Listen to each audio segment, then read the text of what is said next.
Bismillahirrahmanirrahim. Assalamualaikum warahmatullahi wabarakatuh. Kamu mendapatkan keberkahan dari Allah Subhanahu wa taala. Mari kita mulai dengan membacakan Ummul Quran, berselawat, berdoa. Al-Fatihah. A'udzubillahi minasyaitonirrajim. Bismillahirrahmanirrahim. Alhamdulillahirabbil alamin, arrahmanirrahim, maliki yaumiddin. Iyyaka na'budu wa iyyaka nasta'in. Ihdinas shiratal mustaqim. Shiratal ladzina an'amta 'alaihim ghairil maghdubi 'alaihim waladdallin. Amin. Allahumma shalli ala sayyidina Muhammad wa ala ali sayyidina Muhammad. Allahumma zidna ilma warzuqna fahma wa amalan maqbulan. Shadaqallahul adzim. Untuk pembahasan berikut ini, mari kita beralih kepada slide berikutnya. Bismillahirrahmanirrahim. Pertemuan ke-6 kita akan membahas tentang pertumbuhan dan perkembangan agama pada masa anak-anak. Ini kita bagi menjadi 4 bahasan. Bahasan yang pertama adalah periodisasi pertumbuhan pada anak. Yang kedua, agama pada masa anak-anak. Dan yang ketiga, tahap perkembangan agama pada anak-anak. Yang keempat adalah materi pendidikan Islam untuk anak usia 0 sampai 6 tahun. Ini juga disebut dengan anak usia dini sesuai dengan jurusan yang kalian ambil di kampus kita. Yang pertama adalah periodisasi pertumbuhan pada anak. Dalam rentang kehidupan terdapat beberapa tahap perkembangan. Menurut Konstam, tahap perkembangan kehidupan manusia dibagi menjadi 5 periode, yaitu umur 0 sampai 2 tahun. Ini juga disebut dengan periode vital atau menyusui. Umur 3 sampai 6 tahun disebut juga periode estetis atau masa mencoba dan masa bermain. 4. Umur 6 sampai 3 maksudnya. 3. Umur 6 sampai 12 tahun. Ini disebut juga periode intelektual, masa sekolah. Yang selanjutnya umur 12 sampai 21 tahun. Disebut juga periode sosial atau masa pemuda, lebih banyak bergaul. 5. Umur 21 tahun ke atas atau periode dewasa atau masa kematangan fisik dan psikis seseorang. Sebenarnya masih banyak menurut pendapat-pendapat yang lain, tetapi tidak perlulah saya ungkapkan di sini karena terlalu panjang, terlalu banyak. Hanya saya mengambil Konstam saja. Nah, kita beralih kepada agama pada masa anak-anak. Anak mengenal Tuhan pertama kali melalui bahasa dari kata-kata orang yang ada dalam lingkungannya, yang pada awalnya diterima secara acuh. Tuhan bagi anak pada permulaan merupakan nama sesuatu yang asing dan tidak dikenalnya, seperti diragukan kebaikan niatnya. Tidak adanya perhatian terhadap Tuhan pada tahap pertama ini dikarenakan ia belum mempunyai pengalaman yang akan membawanya ke sana, baik pengalaman yang menyenangkan maupun yang menyusahkan. Namun setelah ia menyaksikan reaksi orang-orang di sekelilingnya yang disertai oleh emosi atau perasaan tertentu yang makin lama makin meluas, maka mulailah perhatiannya terhadap kata Tuhan itu tumbuh. Perasaan si anak terhadap orang tuanya sebenarnya sangat kompleks. Ia merupakan campuran dari bermacam-macam emosi dan dorongan yang saling bertentangan.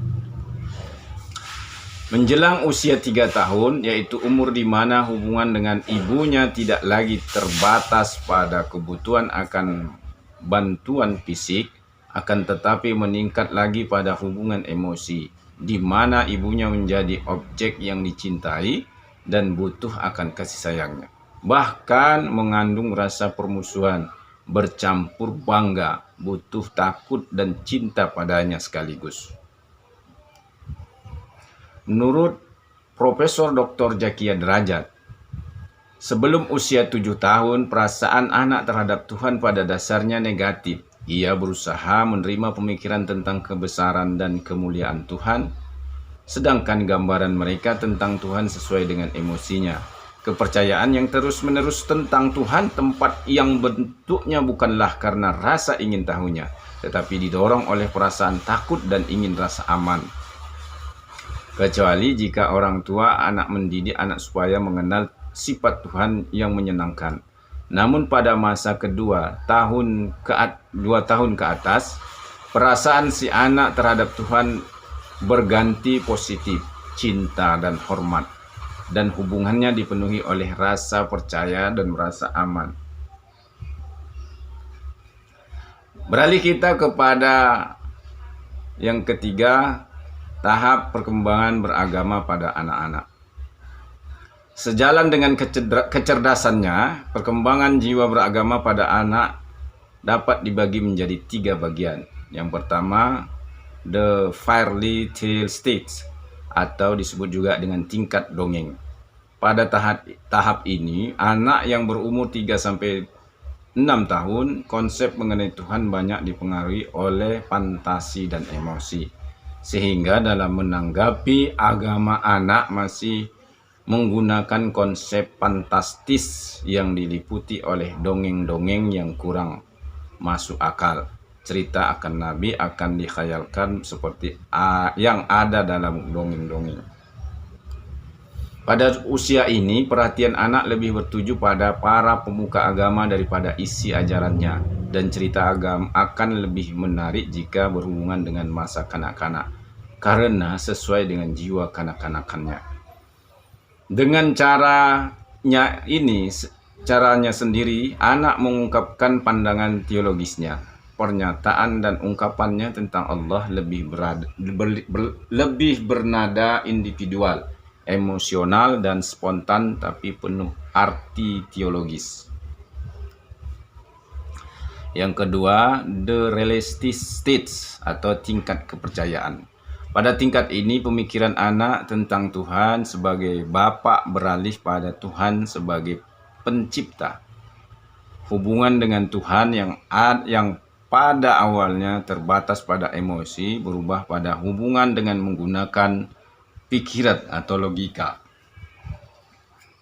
Pada tahap ini terdapat satu hal yang perlu digarisbawahi, bahwa anak pada usia 7 tahun dipandang sebagai permulaan pertumbuhan logis, sehingga wajarlah bila anak harus diberi pelajaran yang dibiasakan melakukan sholat pada usia dini dan dipukul bila melanggarnya. Yang ketiga, the individual stage, atau disebut juga dengan tingkat individu. Pada tingkat ini, anak lebih memiliki kepekaan emosi yang tinggi, sejalan dengan perkembangan usia mereka. Konsep keagamaan yang individualistik ini terbagi menjadi 3 golongan. Yang pertama, konsep ketuhanan yang konvensional dan konservatif dipengaruhi sebagian kecil fantasi. Yang kedua, konsep ketuhanan yang lebih murni dinyatakan dengan pandangan yang bersifat personal atau perorangan. Yang ketiga, konsep ketuhanan yang bersifat humanistik, yaitu agama telah menjadi etos humanis dalam diri mereka dalam menghayati ajaran agama. Berkaitan dengan masalah ini, Imam Bawani membagi fase perkembangan agama pada masa anak menjadi 4 bagian, yaitu pertama, fase dalam kandungan. Untuk memahami perkembangan agama pada masa ini sangatlah sulit, apalagi yang berhubungan dengan fisikis rohani. Mereka demikian perlu dicatat bahwa perkembangan agama bermula sejak Allah meniupkan ruh pada bayi, tempatnya ketika terjadinya perjanjian manusia kepada Allah SWT. Sekarang banyak penelitian yang dilakukan oleh para psikolog atau tokoh-tokoh para ahli dalam bidang anak usia di dalam kandungan. Ternyata walaupun anak masih di dalam kandungan sudah bisa merespon melalui perasaan orang tuanya. Orang tuanya lah yang mendengar, orang tuanya juga yang melihat, sehingga tersalurkanlah informasi itu kepada sang bayi yang ada di dalam kandungan.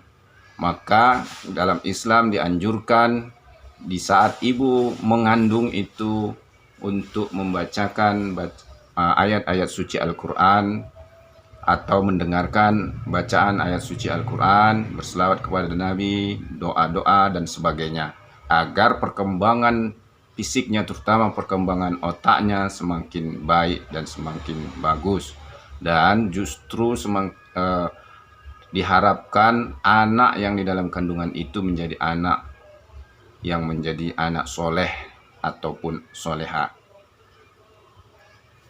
Fase bayi pada fase kedua ini juga belum banyak diketahui perkembangan agama pada seorang anak. Namun isyarat pengenalan ajaran agama banyak ditemukan dalam hadis, seperti memperdengarkan azan, iqamah dan iqamah saat kelahiran anak. Yang ketiga, fase kanak-kanak. Masa ketiga tersebut merupakan saat yang tepat untuk menanamkan nilai keagamaan. Pada fase ini anak sudah mulai bergaul dengan dunia luar. Banyak hal yang ia saksikan ketika berhubungan dengan orang-orang di sekelilingnya. Dalam pergaulan inilah ia mengenal Allah melalui ucapan-ucapan orang di sekelilingnya. Ia melihat perilaku orang yang mengungkapkan rasa kagumnya pada Allah.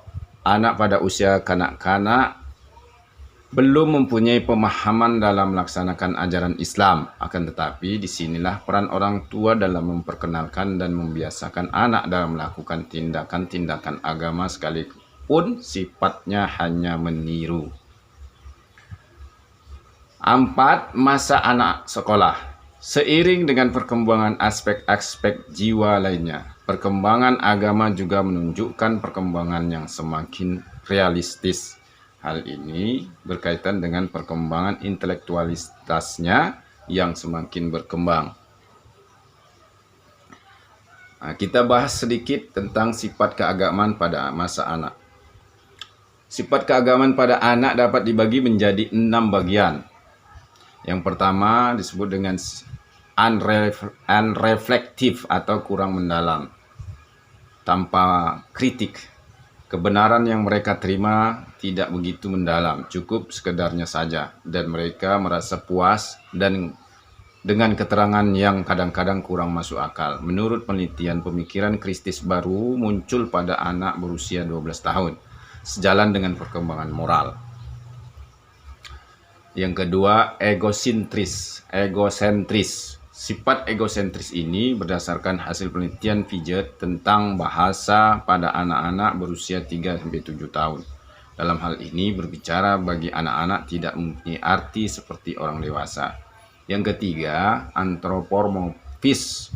Konsep anak mengenai Tuhan pada umumnya berasal dari pengalamannya. Dikala ia berhubungan dengan orang lain, pertanyaan anak mengenai bagaimana dan mengapa biasanya mencerminkan usaha mereka untuk menghubungkan penjelasan religius yang abstrak dengan dunia pengalaman mereka yang bersifat subjektif dan konkret. Yang keempat, verbalis dan ritualis. Kehidupan agama pada anak sebagian besar tumbuh dari sebab ucapan verbal. Mereka menghafal secara verbal kalimat-kalimat keagamaan dan mengerjakan amaliyah yang mereka laksanakan berdasarkan pengalaman mereka menurut tuntunan yang diajarkan pada mereka. Salat dan doa yang menarik bagi mereka adalah yang mengandung gerak dan biasa dilakukan tidak asing baginya. Kelima, imitatif atau imitasi.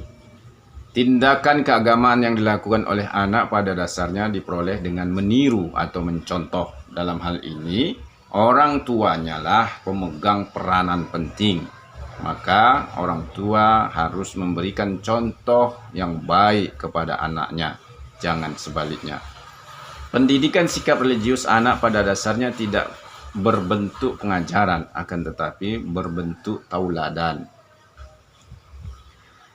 Yang terakhir, 6. Rasa heran. Rasa heran dan kagum merupakan tanda dan sifat keagamaan pada anak. Berbeda dengan rasa heran pada orang dewasa, rasa heran pada anak belumlah kritis dan kreatif. Mereka hanya kagum pada keindahan lahiriah saja.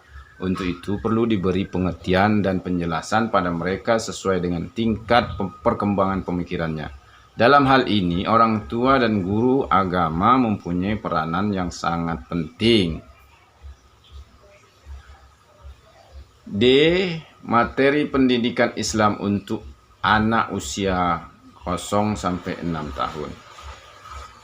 Materi pendidikan Islam dapat diartikan sebagai pelajaran-pelajaran agama yang mengandung prinsip-prinsip Islam yang ditanamkan sejak dini oleh orang tua kepada anak di dalam keluarga muslim.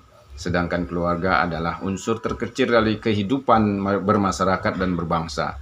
Dengan demikian, pemberian materi pendidikan agama di dalam keluarga pada anak harus disesuaikan dengan pertumbuhan dan perkembangannya, fisik maupun psikis anak. Hal ini dimaksud untuk memudahkan pendidik atau orang tua dalam menginternalisasikan materi pendidikan agama yang sesuai dengan dan pantas diberikan pada anak dalam jenjang pertumbuhan dan perkembangan tersebut. Para orang tua dan pendidik harus menyadari bahwa pendidikan agama bukanlah sekedar mengajarkan pengetahuan agama dan melatih keterampilan anak dalam melaksanakan ibadah.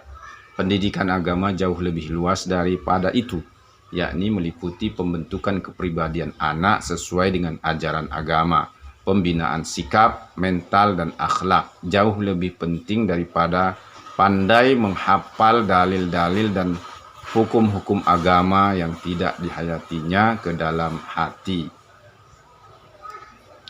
Pendidikan agama seharusnya dapat mewarnai kepribadian anak, sehingga agama itu benar-benar menjadi bagian dari kepribadian yang kelak menjadi pengendali dalam kehidupannya di kemudian hari. Dari itu, seharusnya orang tua dan pendidik di dalam dirinya hendaknya juga tercermin kepribadian agama, baik dari sikap, tingkah laku, gerak-gerik, cara berpakaian, cara berbicara, cara menghadapi persoalan-persoalan hidup, dan sebagainya. Dengan kata lain, dapat dikatakan bahwa pendidikan akan sukses apabila materi agama atau ajaran agama itu hidup dan tercermin dalam kepribadian pendidik atau orang tua sebelum diajarkan kepada anak-anak didiknya. Sebenarnya masih panjang lagi pembahasan tentang materi pendidikan Islam itu. Nanti akan saya kasih materinya itu khusus untuk dibaca melalui WA. Nah, sekarang jawab kuis saya. Kuisnya yang ini tadi, komentar statement dari Profesor Dr. Zakia Derajat. Yang ini yaitu para orang tua dan pendidik harus menyadari bahwa pendidikan agama bukan sekedar mengajarkan pengetahuan agama dan melatih keterampilan anak dalam melaksanakan ibadah. Tetapi pendidikan agama jauh lebih luas daripada itu, yakni meliputi pembentukan kepribadian anak sesuai dengan ajaran agama, pembinaan sikap, mental, dan akhlak. Jauh lebih penting daripada pandai menghafal dan dalil-dalil dan hukum-hukum agama yang tidak dihayatinya ke dalam hatinya. Ini kalian komentari pendapat Profesor Dr. Zakia Derajat ini yang saya kutip. Lalu hubungkan dengan pendidikan kita masa sekarang ini. Bagaimana komentar kamu? Lalu komentar itu jawaban kuis ini kamu jawab melalui ruang komentar dalam YouTube saya. Demikian saja. Wallahu a'lam bishawab. Semoga bermanfaat. Dan jangan lupa subscribe, like, comment, share, dan semoga Allah memberkahi kehidupan kita dan di akhirat kita akan dimasukkan ke dalam surganya Allah. Amin ya rabbal alamin. Wabillahi taufiq wal hidayah. Assalamualaikum warahmatullahi wabarakatuh.